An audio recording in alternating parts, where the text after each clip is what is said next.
Жиздухадағы Айжамалдан айнымай қалған Мөлдір есімді қыз веб-сериалдың 32-ші сериясына түсті.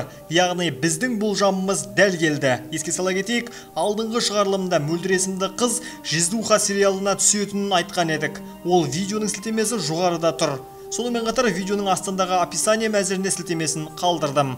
Ал бүгінгі шығарылымда Гүлжамалдың рөлін ойнаған сәтін бірге саралап көрейік. Мөлдір енді сериалда тұрақты ойнай ма? Анығын айтайық.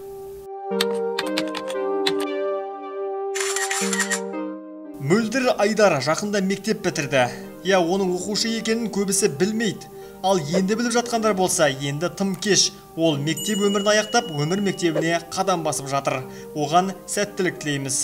Жиздуха сериалының 32-ші бөлімінде Мөлдір Гүлжамал болып ойнады. Яғни орман арасында тұратын жұмбақ адамдардың қызы. Ата-анасы қызын қанатқа күштеп бермек. Алайда Гүлжамалды көзбен көрген Жиздуха оны өз еркімен ақ алуға ниетті. Өйткені Гүлжамал Айжамал секілді емес, керісінше кафе мен кальянды жақтырмайды, оның үстіне масыл болатын інілер жоқ. Кино авторлары сценарийді осылай тиімді жаза білген. Егер бұл сценарий сіздерге расымен ұнаған болса, комментарийға жазып қалдырыңыз.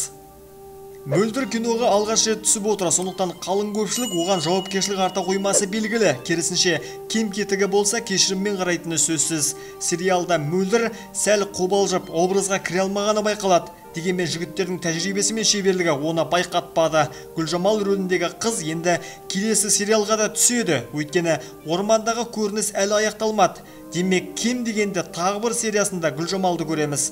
Ал одан кейінгі сериалдарды тұрақты ойнар ма екен? Қалай ойлайсыз? Меніңше миллионның жігіттері бойжеткенді командаға тұрақты түрде алмайды. Әр бөлімде түрлі жұлдыздар ойнағаны секілді Мөлдір де өз ізін қалдырып жобадан шығады. Жиздуха жобасының басты ерекшелігі де осы.